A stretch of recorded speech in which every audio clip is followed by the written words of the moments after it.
l'église de ta vie. Parce que si on n'arrive pas à maîtriser cet enseignement, et on ne prie pas comme des doigts là, tu vas regretter ta vie. Si je parle de ces choses, hier pendant la nuit, j'avais commencé à prier, c'était à 1h du matin. Je devais terminer à 3h du matin. Mais je puis continuer ma prière jusqu'aux environs de 4h du matin. Et quand j'étais endormi, j'ai eu un songe. C'est comme si c'était dans une prairie où je voyais une gazelle. Vous connaissez la gazelle, hein? Boloko. Hein? Et il y avait 2 lions. C'est comme si la gazelle était en train de manger. Et elle ne s'apercevait pas qu'il y avait 2 lions qui étaient en train de rôder, de surveiller les mouvements. Et les 2 lions étaient prêts à bondir sur la gazelle. Et moi, on était au nombre de 2. Quelqu'un qui était à ma gauche et à ma droite, c'était des hommes. Je connais ces gens-là. Alors j'avais commencé à prier, à crier. Il y a 2 lions, il y a 2 lions, il y a 2 lions. En parlant ainsi, c'est comme si j'avais pissé à la gazelle et à ces 2 hommes qui étaient auprès de moi. Mais c'est comme si les gens faisaient sourd d'oreille. Alors, quand les 2 lions ont vu que j'avertissais, j'ai crié si haut, alors l'une des lions est venue bomber sur moi. De telle sorte que je me suis excusé un peu, et la seconde lion est venue juste pour m'attraper, et je me suis envolé. Et le son s'est arrêté. Mais quand vous regardez ces songes, c'est un message prophétique. C'est prophétique. Amen. Quand vous regardez la Bible, dans la Bible, la gazelle, la Bible des cantiques, représente notre Seigneur. Représente aussi l'Église. Est-ce que vous comprenez? Vous pouvez lire ça dans Cantique chapitre 8, verset 14. Il y a plusieurs versets qui parlent de la gazelle. Et quand vous regardez les 2 lions, c'est un langage de Dieu. Le diable rôde comme un lion, cherchant qui va dévorer. Et quand vous regardez, moi en train de crier, ce sont des prédications que je suis en train de prêcher. Est-ce que vous comprenez? Bien aimé, si vous n'êtes pas à l'écoute du Seigneur, au moment où il est en train de parler, il risque de vivre des effets négatifs. Mais pour moi, cet enseignement est devenu l'objet de combat. Mais je ne vais pas me taire, je vais continuer toujours à parler, qu'advienne le pouvoir pour moi. Est-ce que vous comprenez? Jusqu'à ce que j'accomplisse ma mission sur la terre. Je vais parler aujourd'hui sur certains songes qui va démontrer ce que toi tu es en train de vivre. Donc, je vais parler de ta vie, mais sur le plan spirituel. En parlant de ta vie, je vais parler sur beaucoup de choses. Premièrement, il y a ce qu'on appelle les songes que les gens voient, qui sont en train de manger et de boire. Là, ça sera toute une prédication. Et une prière intense aussi. Il y a des songes qu'on appelle des songes, déjà de la liste des songes qu'on aura à parler. Hein? Mais aujourd'hui, on ne va pas voir le tout. Je vais prendre les 2 sortes de songes seulement. Il y a les songes de créance.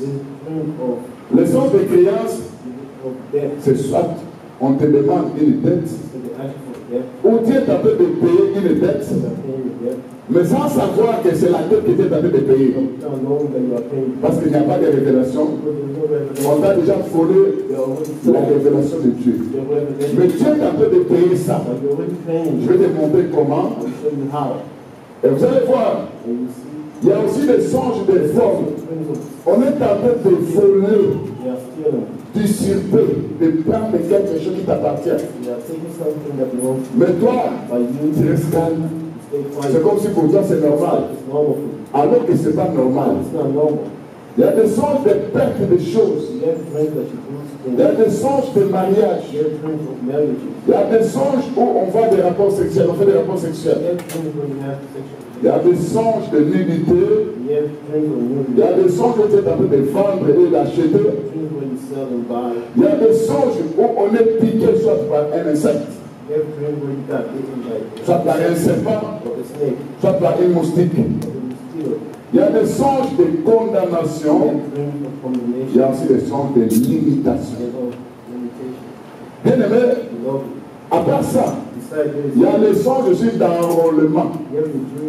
Quand je dis les songes d'enrôlement, souvenez-vous le livre de Timothée, chapitre 2, verset 3 à 4, qui dit ceci: il n'y a pas un soldat, s'il veut plaire à son maître, à celui qui l'a enrôlé, il doit se débarrasser des choses de la vie. Il y a l'enrôlement de Dieu, il y a l'enrôlement aussi de Satan. Beaucoup de gens sont enrôlés, mais ils n'arrivent pas à comprendre, ils sont déjà enrôlés dans le monde des ténèbres. Il y a aussi des songes où tu te vois toi en train de conduire. Ou soit tu es à côté de quelqu'un qui conduit, soit tu se retrouves derrière. Je vais te dire quelque chose que tu dois connaître. Être à côté, c'est comme si tu es un associé. Amen. Alors il faut voir la personne qui conduit. Qui est-il? Est-ce que vous comprenez? Mais être derrière, ça c'est une mauvaise chose. Si tu te retrouves dans un songe, dans un camion, d'autres gens conduisent, mais ça c'est très dangereux pour ta vie.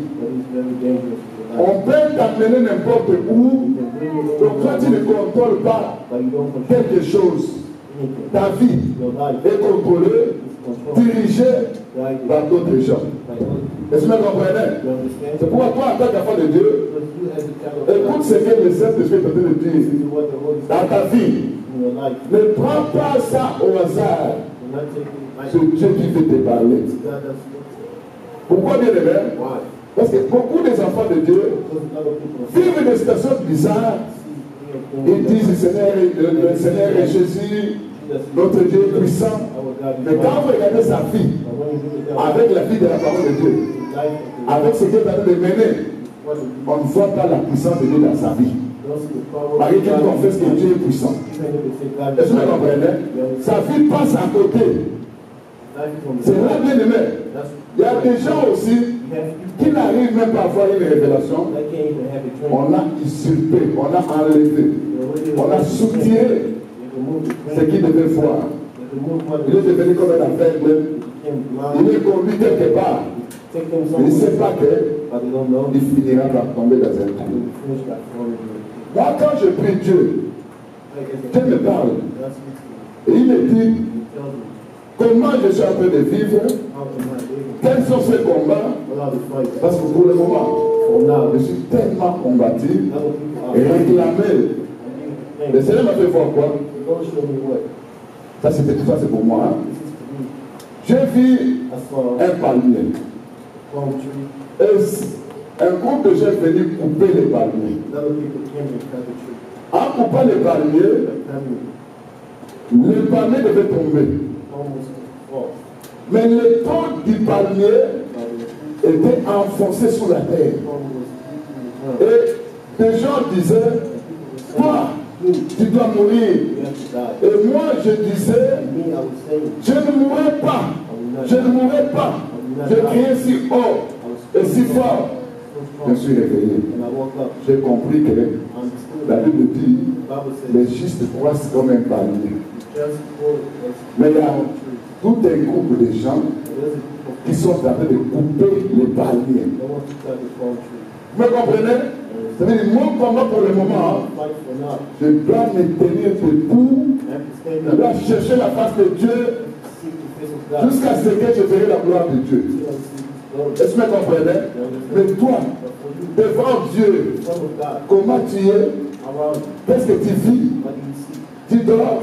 Tu te réveilles, c'est comme si tu pars, tu partais nulle part. Alors tu dois avoir la révélation sur toi-même. La révélation de Dieu. Alors je vais commencer aujourd'hui sur des songes. Les rêves des vols. Non, vol, on des vols, voler. Ou dissimuration. Dissimuration. On quelque chose que toi tu dois avoir. Tu dois prendre. C'est pour toi. Mais c'est comme si tu es en train de rater ça. C'est comme si il y a quelqu'un qui vient confisquer ça. C'est pourquoi. Peut-être tu n'as pas le songe, mais en regardant ta fille, tu es en train de rater beaucoup de choses qui étaient pour toi. Est-ce que vous comprenez?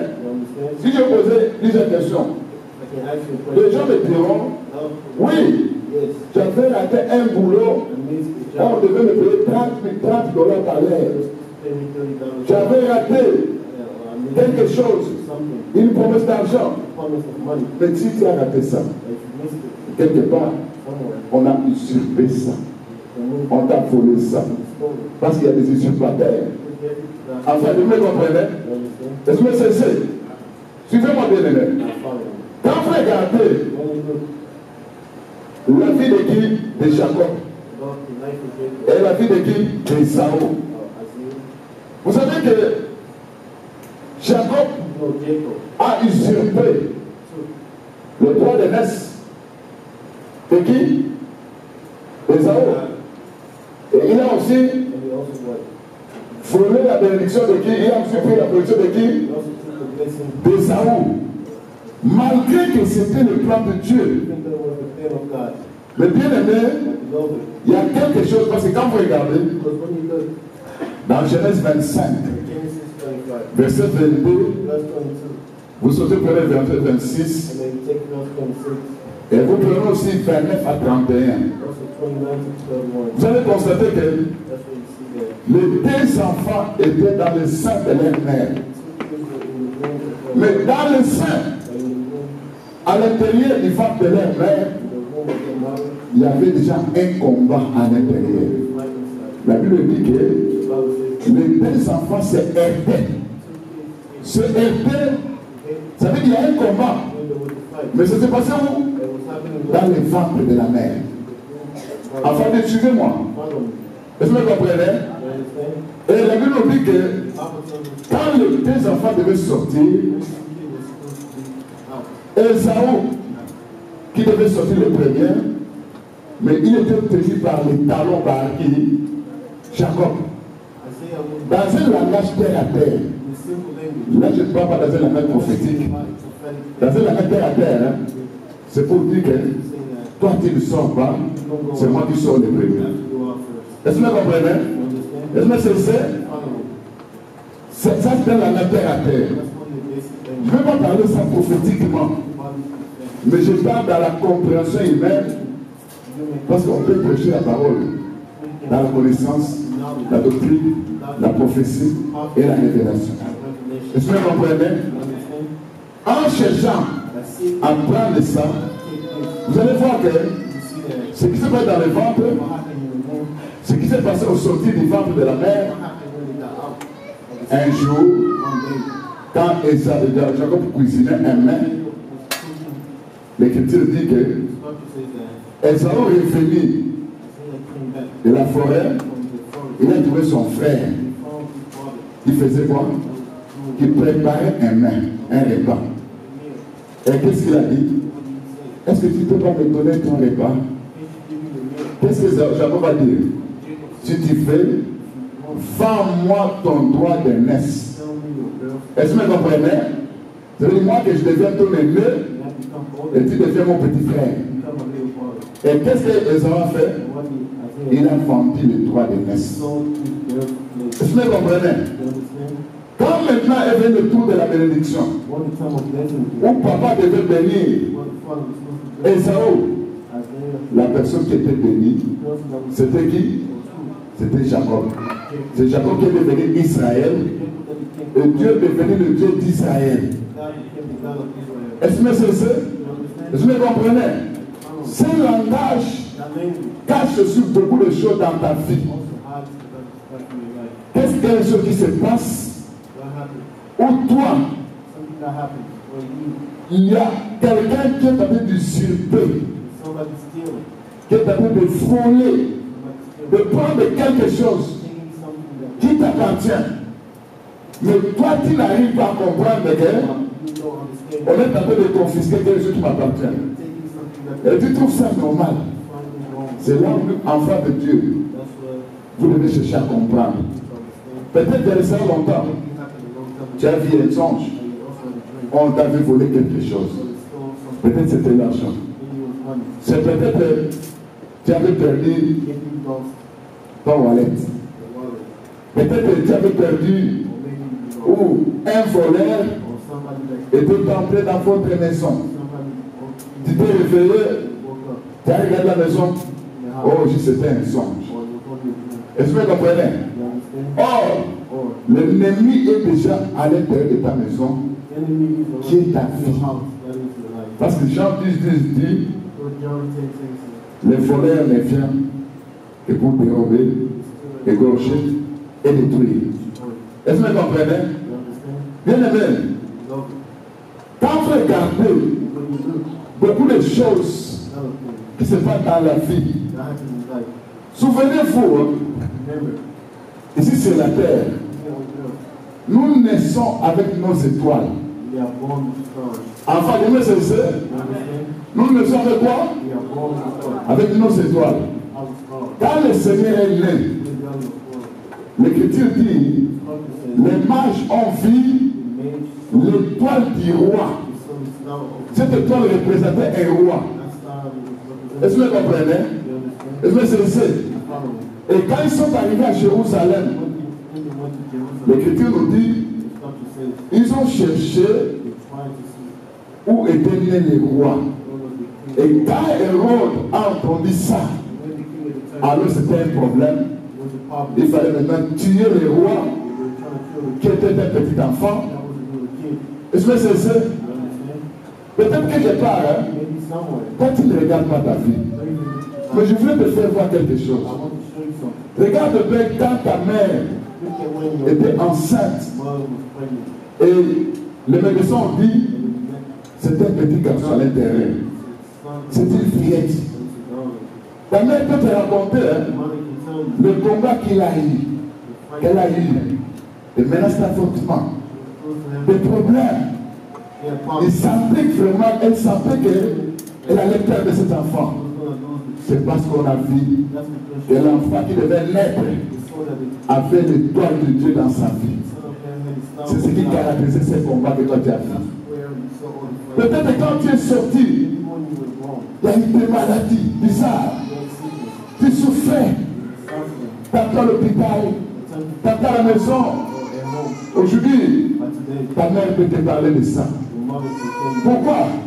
Comme ils ont raté de voler ton étoile dans le sein de ta mère, ils ont dit maintenant, quand il va commencer à grandir, faisons tout pour tuer cet enfant par une maladie. C'est pourquoi tu souffres beaucoup. Enfin, de me cesser, ils ont raté cette opération. Ils ont dit, attendons la personne, quand il va se marier, quand il va étudier, c'est là qu'on a combattu tes études. Tu devais terminer jusqu'à la fin. Tu n'as pas pu terminer tes études. Peut-être tu as pu terminer, mais tu n'as jamais eu un boulot qui convient avec tes études. Amen. Quand ils ont vu qu'on a raté ça, alors attendons la personne dans le mariage. Et quand on attend la personne dans le mariage, il y a deux choses. Soit on va te procéder, en te procédant, on détruit la semence royale, la semence de Dieu, le toit de Dieu dans ta vie. On va t'enrôler dans l'armée de Satan. Enfin, de me cesser, vous me comprenez? Soit on fera tout que tu puisses prendre un mari qui est un sorcier, une femme qui est une sorcière. Mais si c'est la volonté de Dieu, alors sache que ce mari ou cette femme sera guéri, délivré à partir de toi. Est-ce que c'est pour vous dire que la vie est un combat? Enfant de Dieu, les choses que je vais vous parler, ça concerne ta vie, l'étoile que toi tu as. Là, je vais montrer comment prier face à ton étoile, face aux célibataires, face à tout ce qu'on a pu voler et cela longtemps. Alors je parle de vol de créances. Les vols de créances, ce sont les vols de dettes. Ça veut dire quoi? Les rêves de dettes. Un créancier, regarde un peu dans 2 Rois 4. Je cours avec les temps parce que je dois vous montrer comment prier. Enfin, je vais cesser. Quand vous regardez dans 2 Rois, le chapitre 4, bien que ces choses sont prophétiques, mais la parole de Dieu, l'Écriture nous dit des choses qui sont arrivées aux enfants d'Israël. On doit voir ça dans la vie de notre Seigneur. On doit aussi voir ça dans nos vies. Pourquoi je dis ça, bien aimé? Parce que prenez le tout et vous voyez ça dans la vie de notre Seigneur, c'est de voir rater quelque chose que vous devez connaître. Pourquoi je dis ça? Parce que la Bible nous dit, quand vous lisez le livre de 1 Corinthiens 10, l'Écriture dit, on a parlé des enfants d'Israël qui vivaient à un rocher qui marchait avec eux. Ça c'est le verset 4. Et ce rocher était qui? Christ. Ils étaient baptisés dans la mer et dans la nuée. Ça représentait le baptême d'eau et le baptême du Saint-Esprit. Et quand vous regardez, la Bible dit, ce peuple était idolâtre. Ce peuple était là du divertissement. Et l'Écriture nous dit, ce peuple ont tenté Dieu. Et l'Écriture nous dit, ce peuple murmurait. Mais au verset 11 dit, ces choses sont arrivées pour servir d'exemple. Et elles ont été écrites pour notre instruction. Alors là, je rentre ce qu'on a écrit dans le livre de 2 Rois, 4 premiers. Vous descendez pour notre instruction. Qu'est-ce que la Bible dit? L'Écriture dit ceci. Une femme d'entre les femmes des fils des prophètes. Ça veut dire une femme qui s'est mariée à un fils des prophètes. Vous me suivez? Et l'Écriture nous dit, cette femme avait crié à Élisée. Elle a dit ceci. Ton serviteur, mon mari, est mort. Ça veut dire, ce fils de prophète était aussi un prophète. Mais à un moment donné, il était mort. Vous m'écoutez? Il était quoi? Mais l'Écriture dit qu'il craignait Dieu. On ajoute, or le créancier est venu pour prendre mes 2 enfants et en faire ses esclaves. Ça veut dire, hein, le papa était mort, mais il avait quoi? Il avait quoi? Des dettes. Maintenant, le créancier est venu maintenant prendre ses 2 fils pour en faire ses esclaves. Dans le plan prophétique, je vais parler de beaucoup de choses. Mais je n'ai pas assez de temps pour expliquer ça par rapport à Christ, par rapport à l'Église, par rapport à Israël. Mais j'explique ça par rapport à toi. Tu es né dans une famille. Amen.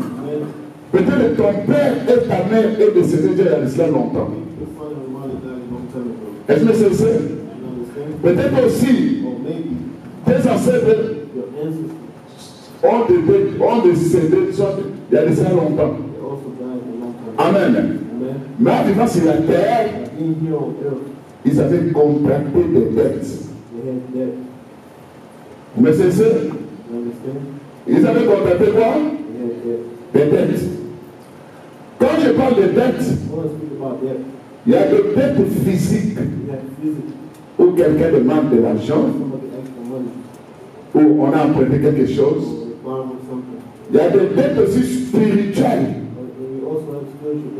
Est-ce que c'est ça? Vous comprenez? Où quelqu'un a contracté des dettes dans la sorcellerie, il est mort il y a déjà longtemps. Mais les enfants qui sont en train de naître dans cette famille sont en train de vivre les effets de ces dettes. Ils sont esclaves. Il y a de ceux-là qui partent un à un. Est-ce que c'est ça? Est-ce que vous comprenez?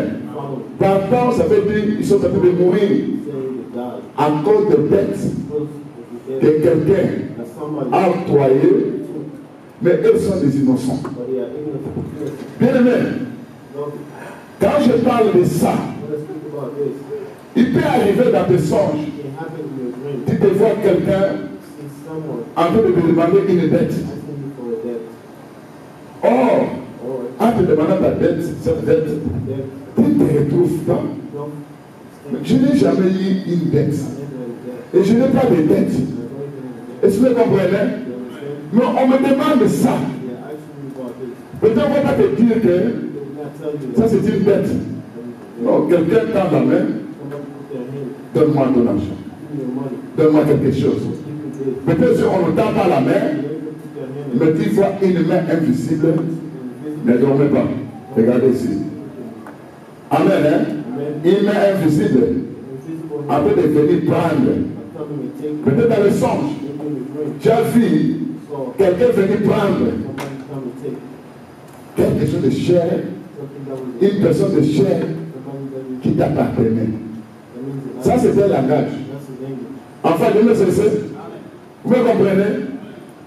Peut-être tu te vois que quelqu'un a mangé la chair humaine et une partie de la chair humaine, il fait payer aussi une partie de la chair humaine. Or, pour payer la chair humaine, on doit tuer quelqu'un. Vous êtes d'accord avec moi? Enfin, je me sais. C'est là bien aimé. Vous allez comprendre que il y a des gens à qui quelqu'un a payé le minerval dans sa vie. Quelqu'un l'a soutenu. Devenu grand, il a oublié même la personne. Il ne se souvient plus de ses bienfaits. Alors la personne voit qu'il a piraté. Il viendra se demander maintenant ce qu'il a pu payer dans le songe. Peut-être qu'il n'aura pas de songe, mais tu vois des événements que tu es en train de vivre. Tu es en train de payer quelque chose. Parce qu'il n'y a pas de révélation en toi. Tu ne comprends pas, mais tu es en train de payer. Bien, mais je vais vous donner un exemple. Parce qu'en ce qui concerne les dettes, il y a trois sortes de songes. Il y a des rêves dont tu vois des gens que tu connais. Mais ces gens-là te demandent quelque chose. Et tu connais ces gens-là dans tes songes. Ça, c'est le premier des songes. Il y a un autre songe où des gens te demandent des dettes, mais toi, tu ne te reconnais pas dans ces dettes. Est-ce que c'est ça? Est-ce que vous comprenez?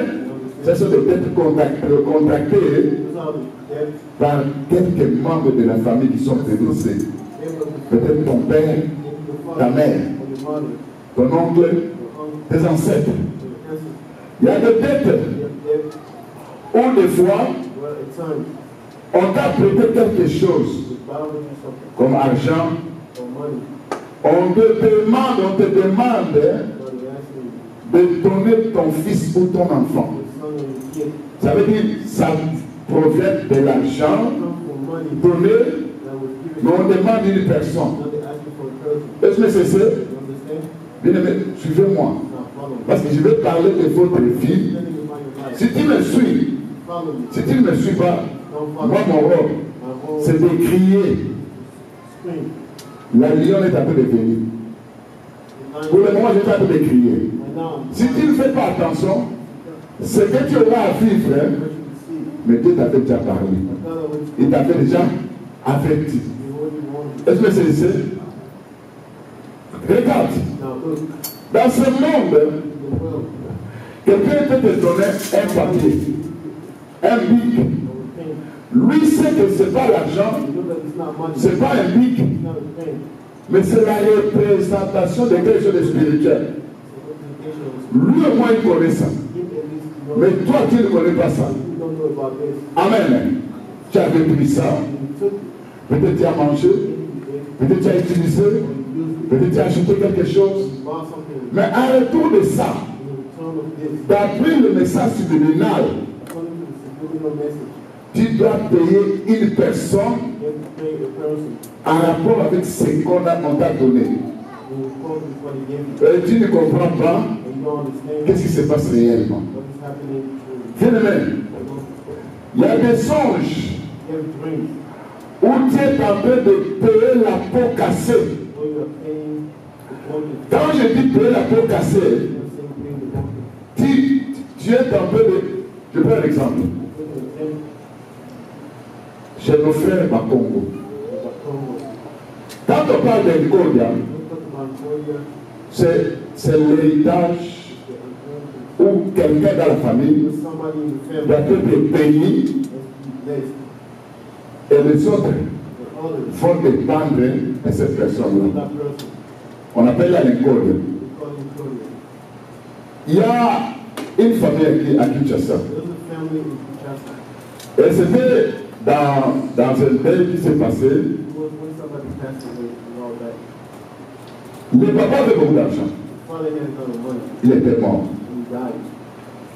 Quand ses frères sont venus, ils ont dit, n'ouvrez pas la chambre de votre père. Nous allons venir après 30 jours pour ouvrir la chambre. Mais dans cette famille, il y avait l'aîné. Quand les autres n'étaient pas là, ses sœurs, ses frères, c'était une famille de métis. Des métis. Les femmes étaient des métis. Et les hommes étaient des métis.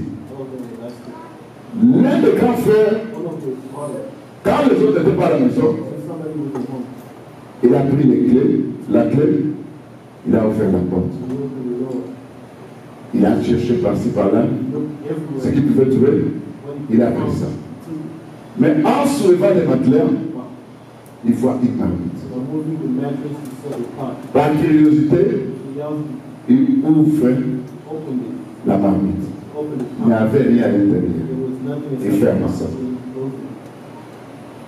30 jours après, l'un des petits frères de la personne qui était décédée, avec la famille sont venus.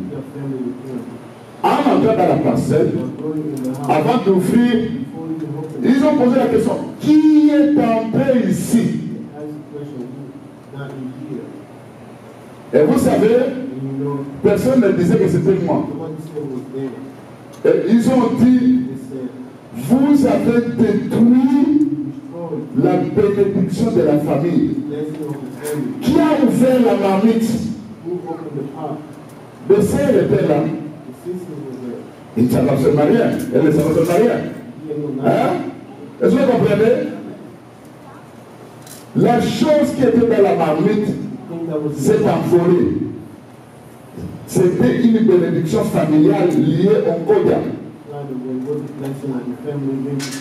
Et qu'est-ce que le papa dit? Vous avez fait ça. Vous serez maudits.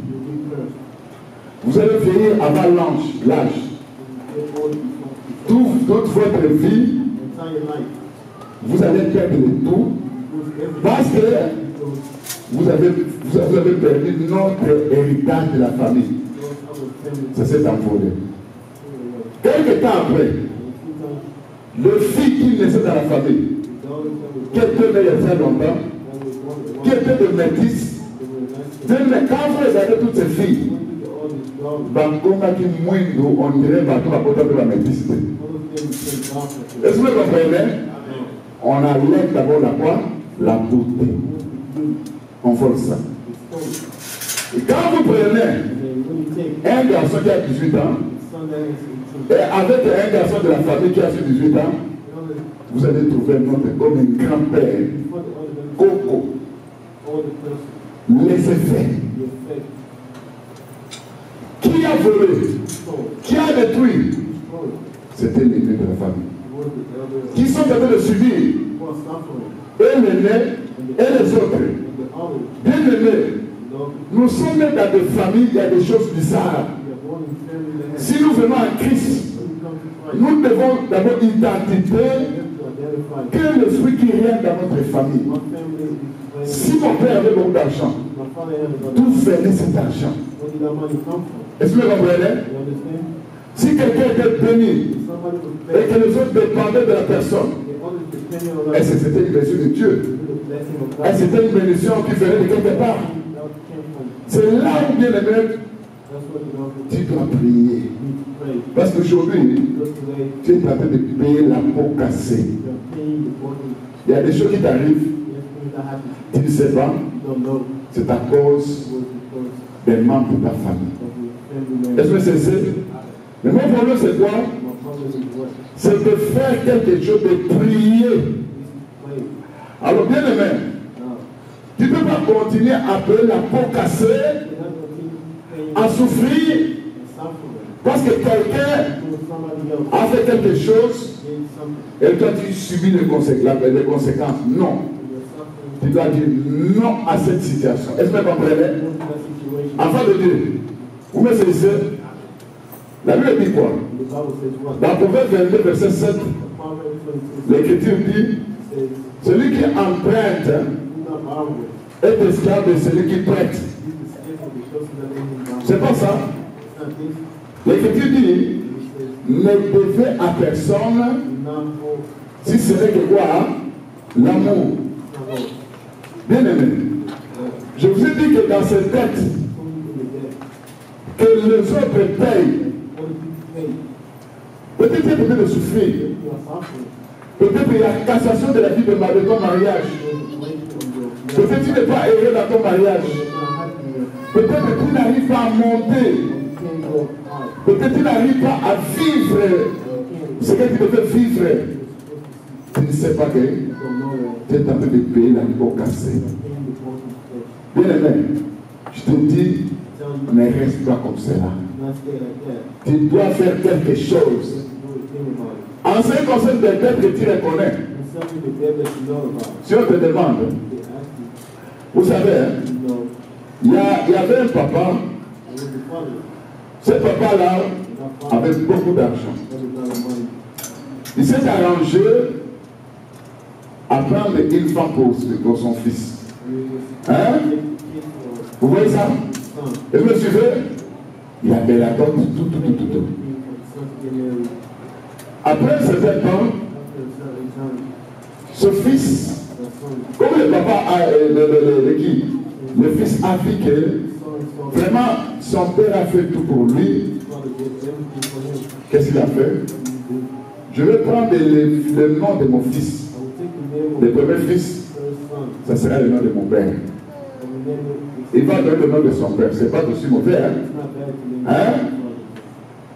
Mais ce papa, dans sa mission, Après avoir travaillé pour le diable, il devait mourir. Mais avant de mourir, le diable lui dit,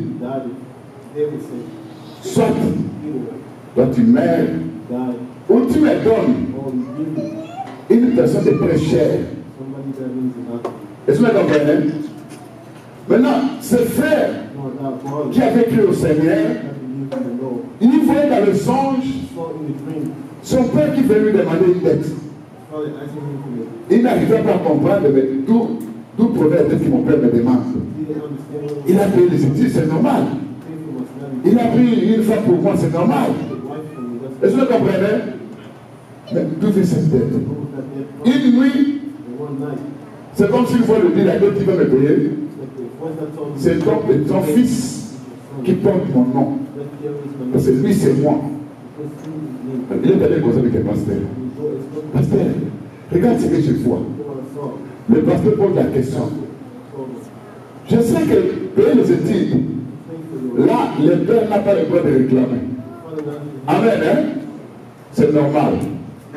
C'est aux parents de prendre le soin pour les enfants. Amen, hein? Ça n'a pas de loi. Ça n'a pas de choses qui peuvent retenir. Maintenant, prendre une fille à mariage, c'est toi l'homme qui doit prendre ta fille, une femme. Tu dois te marier toi. Tu dois chercher ton argent toi. Est-ce que vous comprenez? Est-ce que c'est sincère? Mais quand le papa prend la fille, il donne le tout, ça devient quelque chose de fils contre nature. Est-ce que c'est sincère? Est-ce que vous comprenez? Il peut contribuer. Ce n'est pas un problème. Mais si la totalité c'est le père, à moins que ce père-là soit quelqu'un qui prie, un enfant de Dieu, là il n'y aura pas d'effet, ça sera une bénédiction pour toi. Mais si le père est dans les ténèbres, oh, ça c'est une bête. Vous savez ce que le frère a dit? Le pasteur a dit non. Est-ce que tu peux rembourser cette dette? Mais c'était tellement. C'était une grande somme. Je n'ai même pas cet argent. Tu vas faire le serment. Qu'est-ce que ton père aime très bien? Oh, il prend le champagne, des vins là, toute une liste là. Tu vas acheter ça. Viens avec ça chez le pasteur. Le pasteur va prier. Il va dire toutes ces choses représentent la dot que le papa avait donnée pour son fils. Et quand le papa va prendre ça, ça représente tout son argent qu'il a payé. Est-ce que vous comprenez? Le pasteur prie, il donne à ses frères. Son père part dans la maison. Il va trouver son père. Papa, je vais te voir. Comment ça va mon fils? Oh, ça va. Papa, est-ce que je t'amène ça? Oh, mon fils, très gentil, tu connais très bien mon coup, hein? Nous allons aller passer à Saint-Dokia. Avec le Logamunzambe, hein? Est-ce que vous comprenez, hein? Ça veut dire qu'il a représenté la dot par un symbole. Est-ce que c'est ça? Et quand le papa a pris ça, il a pris, l'enfant était guéri. Et ce qui s'est passé, ce sont les fils de ce père-là. Donc les fils qui n'étaient pas dans le Seigneur, ce sont eux qui sont décédés. Là, c'était un problème de substitution. Enfin, demain, c'est ça. Est-ce que vous comprenez? C'est pour vous dire, bien aimé, qu'il y a des problèmes que les gens vivent. Parce que, regarde ce papa. C'est lui qui a contacté la dette. Et quand on vient prendre, on ne prend pas sa femme, on prend ses deux fils. Marie Élisa dit, qu'est-ce que toi tu as entre tes mains? Mais Élisa pouvait dire, Dieu donne l'argent. Il a la capacité. Il a de la capacité. En tant qu'un prophète. Fais toi ça. Va. Paye ça. Élisa dit, qu'est-ce que toi tu as entre tes mains?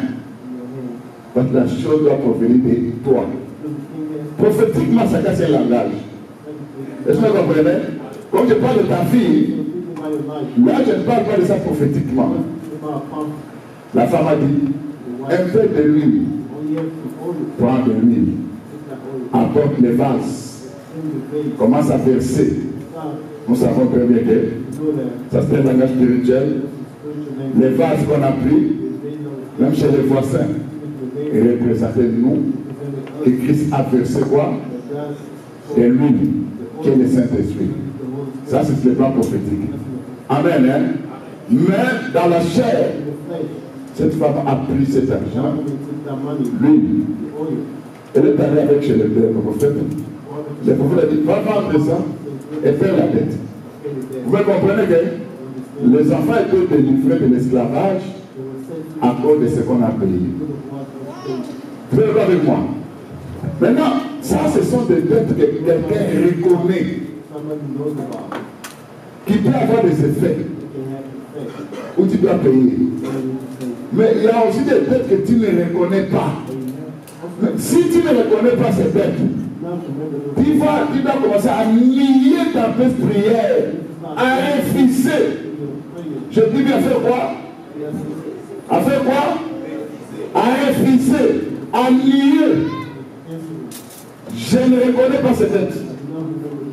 S'ils ont octroyé, s'ils ont pris leurs dettes, et que moi je ne reconnais pas, toute personne qui va me demander la dette, ma fille, la fille de ma femme, de mes enfants, nous ne serons pas des payeurs de quoi?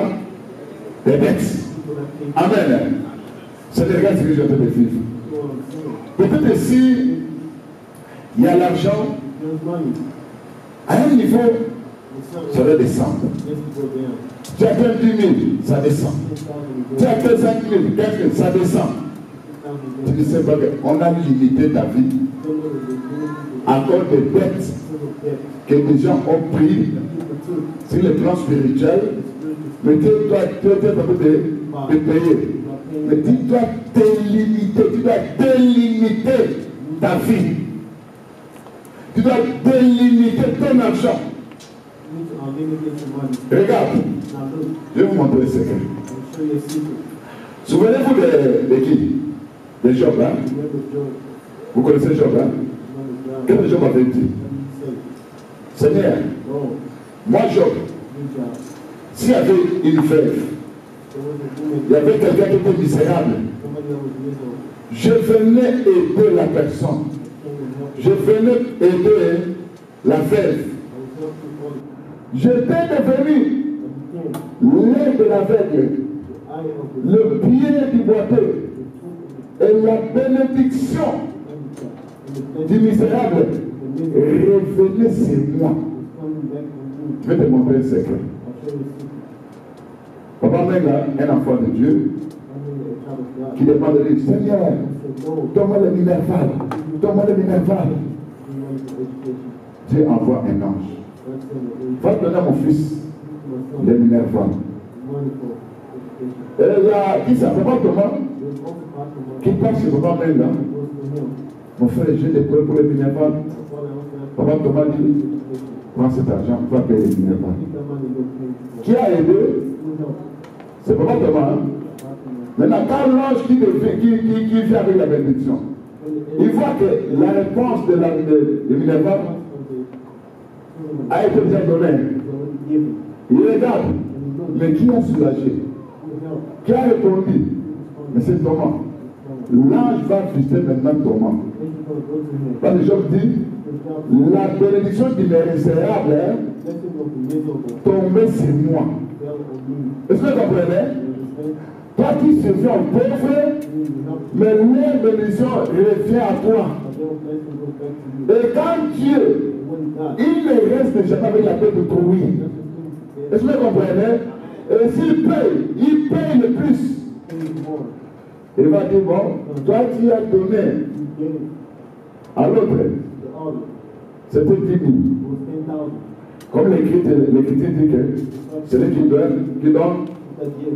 on doit remplir, on doit presser, on secouer, et ça déborde. Maintenant, sa bénédiction va déborder. Il avait donné combien? 10 000. Quand vous regardez, pour déclarer que je nie à peu de tête, il faudra d'abord savoir ceci. Pour nier à peu de tête, tu dois être innocent. Parce qu'il y a des gens qui ont des dettes chez le Seigneur. Hein? La dette est crime. Ça, c'est une dette. Hein? Mais qu'est-ce que l'Écriture dit? Celui qui donne sa dîme, pour vous, je ne menacerai que celui qui dévore. Ça veut dire, j'ai le droit, dans la Bible, il n'y a seulement pas de devoir, mais il y a aussi des droits. Est-ce que vous comprenez? Et moi, je dois déclarer mes droits. Est-ce que c'est ça? Quels sont ces droits? Seigneur, moi, je suis pas un vol de dîme. Tu as dit pour moi, tu vas menacer celui qui dévore. Est-ce que vous comprenez? Alors, Seigneur, présente-toi, va menacer dans le monde des ténèbres. Bien-aimé, je vais vous montrer comment prier. Ce sont des idées que je prends par-ci par-là. Amen. Mais si tu ne déclares pas, tu ne déclares pas tes droits, vous savez, il y a un homme de Dieu qui a dit, il avait un fils qui était tellement malade. Vous savez, dans sa prière, il a dit, Seigneur, moi je te sers. Quand je regarde dans la Bible, je vois Abraham. Qu'est-ce qu'Abraham a fait? C'est Isaac qui avait enterré Abraham. Je regarde Jacob. C'est Jacob qui avait enterré qui?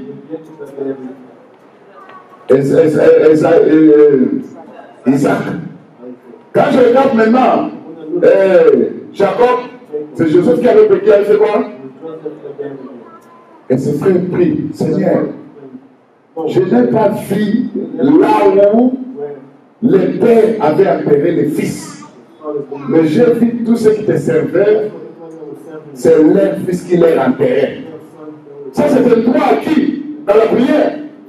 Face au cri, face au songe de quoi? Des morts. En fait, ce que c'est, suivez-moi, c'est un enseignement, je vais parler de votre vie seulement. Il y a des droits où tu peux commencer à réclamer. Mais en réclamant, regarde si tu n'as pas de droit avec Dieu. Regarde aussi si tu n'as pas de droit avec les humains. Est-ce que vous comprenez? Là où tu dois résoudre, résoudre ça. Mais si tu vois que tu es innocent, alors commence à nier ces textes. Pourquoi je dis ça? Regarde un peu, bien-aimé. Quand Dieu a envoyé sa parole, dans sa parole, qu'est-ce que Dieu dit? L'Écriture nous dit, quand elle donne la loi, Exode 21, verset 21-25. Cette loi, où on parle des hommes qui se querellaient. Suivez-moi. Hein? En fait, c'est des hommes qui se querellaient. À côté de ces deux hommes, il y avait une femme qui était enceinte. Mais le querelle de ces deux hommes ont fait que la femme enceinte était héritée. Il y a eu un accident. Ça veut dire que la femme a mis au monde. Elle peut mettre au monde un enfant qui va mourir, un enfant qui va vivre. La loi de Moïse dit ceci. Tu paieras un pour elle, dent pour dent. N'est-ce pas? Tu paieras main pour main, tu paieras pied pour pied, tu paieras maîtrisé pour maîtrisé. C'est cette loi. Oh, le combat, c'est le combat de Dieu et Satan. Est-ce que vous comprenez? C'est le combat de Dieu et Satan. Mais la femme à côté, dans la révélation, ça fait Israël. Mais aujourd'hui, c'est toi. Est-ce que vous comprenez? L'Écriture dit ceci. Nous étions enceintes. On a enfanté. Mais c'est vivant. nous ne sommes pas sauvés. Le querelle de Dieu et de Satan a amené que nous, les humains, que nous ne soyons pas sauvés. Est-ce que vous comprenez?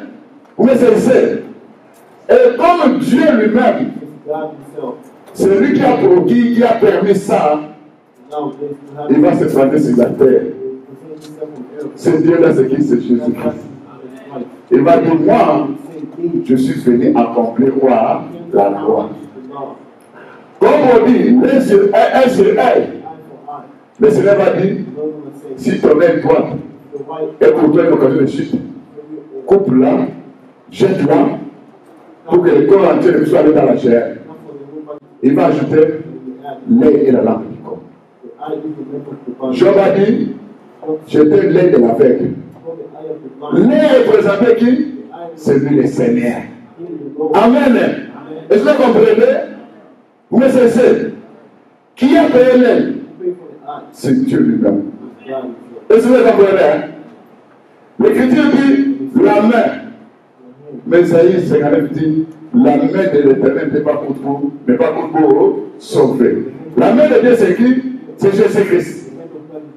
Il a dit que si ta main est une occasion pour toi, coupe-la. L'air qu'on a trouvé, la main qu'on a coupée, et représenter notre Seigneur Jésus-Christ. Amen. Est-ce que c'est ça? Vous avez, il dit parle du pied. C'est le Seigneur qui a dit ça. C'était lui le pied. Le pied de l'aveugle qui était Job a arrêté de représenter le Seigneur Jésus-Christ. Vous me comprenez? On ajoute maîtrise par maîtrise. Mais l'Écriture dit que c'est par cette maîtrise que nous sommes. Alors, bien aimé, cesse de subir quelque chose dans ton corps. Ni tout ça. Parce qu'il y a quelqu'un qui a été tué sur la croix. Il y a quelqu'un qui est devenu né pour mourir pour toi. Qui est devenu la main. Qui est devenu le pied. Qui est devenu. Qui a eu de mettre ici dans son corps. Alors dans tes prières, dis non. Je ne veux pas continuer à payer. Pourquoi? Parce que la croix de Jésus-Christ se trouve là-bas. Et l'apôtre Paul dit, la prédication de la croix est une folie pour les païens. Mais pour nous, c'est la puissance de Dieu. Le problème pour les chrétiens, ils ne savent pas réclamer leur droit. Quelqu'un peut être dans la prière, au lieu de réclamer, de constater que la vie que je mène, la façon dont je souffre, je dois continuer à vivre ça. Je dois nier ça. Je dois refuser ça. Mais comment? C'est pas la vie de prière. Amen. Et tu continues à accepter ça comme c'était normal. Bien aimé, je vais aller dans la prière. Quel est ce peut-être? Même si je prenais 30 minutes, tu comptais moi. Parce que le problème est de vous montrer comment prier. Amen. Mais je ferai de mon bien. Parce que quand je regarde les prières qu'on a données, beaucoup de gens disent, papa continue à faire ces prières. On a besoin de toi, ça nous aide. Amen. Le problème est que le pasteur prêche les problèmes. Mais il ne montre pas aux gens comment sortir de ces problèmes dans la prière. Et moi, je vous montre maintenant comment sortir de ces problèmes. Et là, dans quoi? Dans la prière, vous allez vous lever. Levez-vous, on va prier. Seigneur Jésus-Christ, je me présente devant toi au nom de Jésus-Christ. Je sais qu'il y a quelqu'un dans la famille de mon père et de ma mère.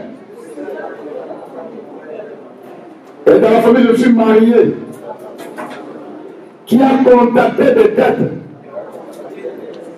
Où moi, je suis en train de payer sur le plan spirituel.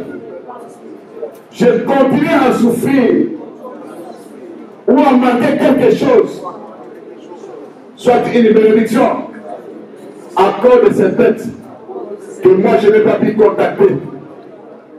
Seigneur Jésus-Christ, toi qui as payé ma dette sur la croix à Golgotha,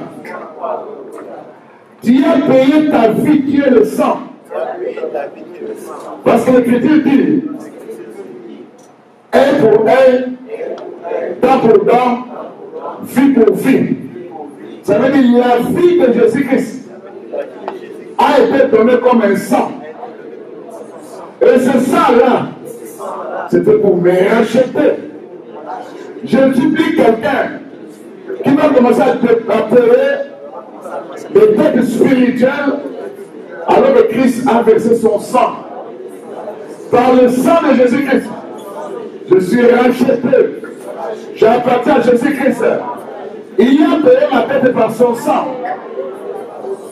Il est devenu l'un qui devait mourir pour me libérer entre les mains des créanciers.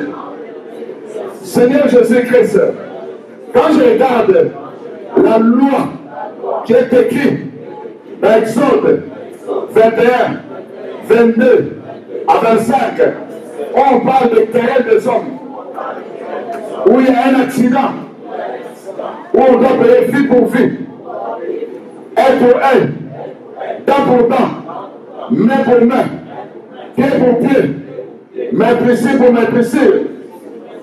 Seigneur mon Dieu, mon roi, tout ça, toi mon Dieu, tu as payé ça sur la croix. Tu es devenu né de l'aveugle. Tu étais la vie qui était le sang. Tu es Nathan dont la Bible parle, dans le livre des Cantiques, où la Bible nous dit, tes temps sont comme un troupeau de brebis tondues. Toi qui étais aussi la brebis de Dieu, tu es devenu ça à cause de moi. Seigneur Jésus-Christ, toi qui es la main de Dieu, toi qui es le pied de Dieu, oh mon Dieu, mon roi, regarde comment je suis attaqué, je suis combattu et réclamé à cause de mes péchés. Dans le livre d'Ésaïe 26, 17 à 18, qui dit ceci: comme une femme enceinte, s'il n'est pas de coucher, cet or crie au milieu de ses douleurs. Ainsi nous avons été loin de ta face, ô Éternel. Nous avons conçu, nous avons éprouvé des douleurs. Ces douleurs, à cause de nos péchés, ce sont des problèmes que nous rencontrons. Ce sont des dettes que nous payons sur les plans spirituels. Seigneur mon Dieu, mon roi, à partir de cette grossesse spirituelle, nous enfants vivants, nous ne sommes pas sauvés. C'est pourquoi, Seigneur Jésus-Christ, tu es venu comme étant la vie. Tu as versé ton sang.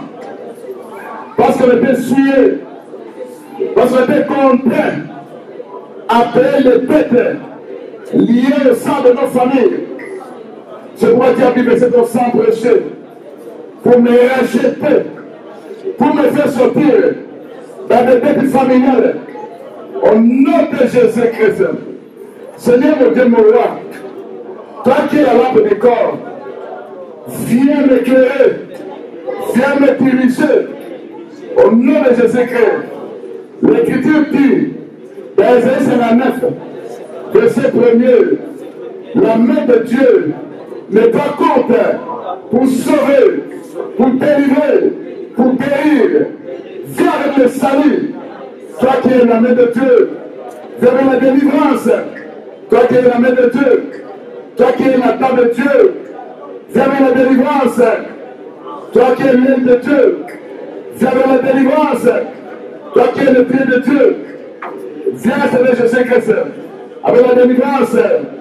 Parce que la Bible dit, la prédication de la croix est une folie pour ceux qui périssent. Mais pour nous qui sommes sauvés, elle est une puissance de Dieu. Seigneur mon sauveur, mes ancêtres ont contacté des dettes spirituelles dont moi j'ignore, mais de génération en génération, nous continuons à payer ces dettes en vivant dans l'esclavagisme spirituel, on est écrit dans Proverbe 22, verset 7, celui qui emprunte est esclave de celui qui prête.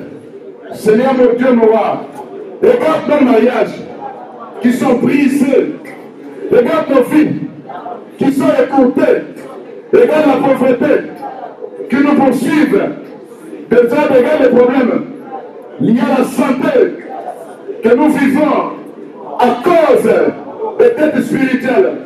Viens Seigneur Jésus-Christ, par ta puissance, par ta grâce, pour me libérer dans toutes les têtes possibles, au nom de Jésus-Christ.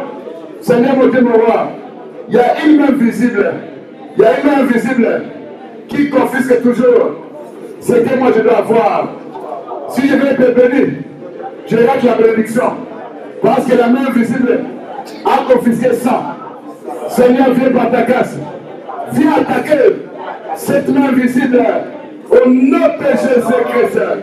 Si je veux être en bonne santé, il y a une main invisible qui vient se mettre dans la vie démoniaque. Mais tiens dit dans la Bible, qui sont mes droits. Lorsque vous allez me servir, je t'ai à ma lumière de vous. Au nom de Jésus-Christ. Et ta parole est une santé. Au nom de Jésus-Christ. Je refuse qu'on puisse me confisquer mon bien-être, ma réussite, ma bénédiction matérielle, ma progéniture, suite à des têtes spirituelles contactées par des gens que je ne connais pas. Seigneur, je ne serai plus esclave du diable dans la sorcellerie. Au nom de Jésus-Christ. Seigneur mon Dieu, mon roi, regarde dans notre famille. Il y a quelqu'un qui est décédé cela longtemps. Et que nous sommes en train de payer, de subir la peau cassée dans nos mariages, dans nos boulots, dans nos entreprises, dans nos réalisations. Viens Père Tout-Puissant pour chasser, pour mettre fin à ce système au nom de Jésus-Christ. Tout usurpateur spirituel, volant mes bénédictions, en marchandant ça, ou disputant ça, c'est comme si ça lui appartenait. Alors que c'est ma bénédiction. Pendant le l'esprit de la sorcellerie, il y a des gens qui ont eu des grades parce qu'il a vendu ma vie, ma bénédiction, ma santé, mon mariage, mes enfants.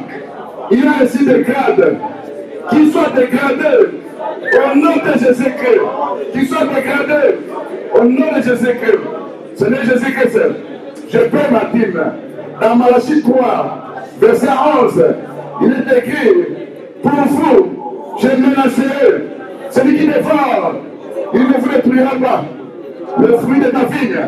Au nom de Jésus-Christ, va menacer les pieds des ténèbres, va menacer les pieds des ténèbres, va menacer les témoins, va menacer les vies de l'échec, de pauvreté, de blocage, l'esprit de mort, qui puisse menacer ces esprits.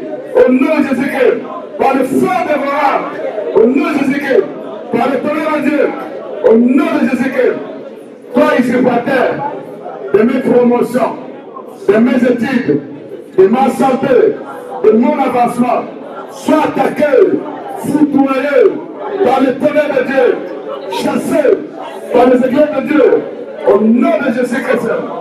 Toi usurpateur, qui existe toujours, partant de mon étoile, tu utilises mon étoile.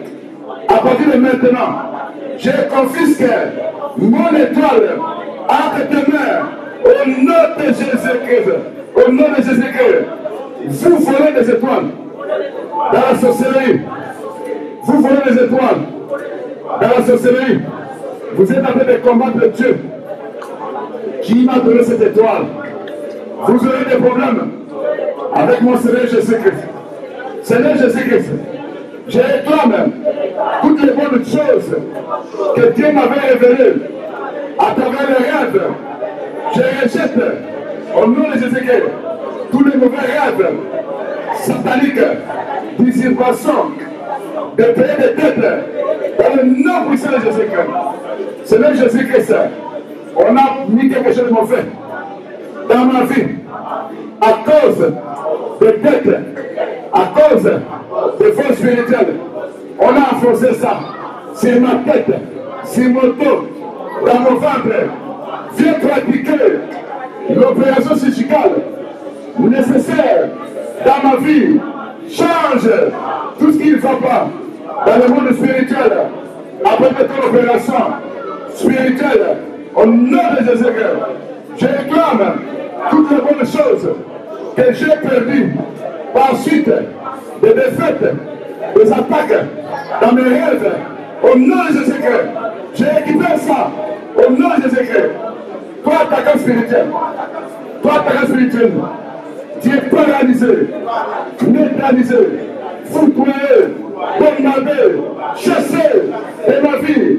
Au nom de Jésus-Christ, toi qui as volé mes vertus, qui as volé mon bonheur, qui as volé mes bienfaits, à partir de maintenant, je te chasse, je récupère tout ce que tu as volé. Au nom de Jésus-Christ, que toutes les manipulations sataniques à travers les rêves soient dissoutes par le sang de Jésus-Christ. Au nom de Jésus-Christ, je rejette tout fardeau magnifique, spirituel, placé sur moi à travers les rêves.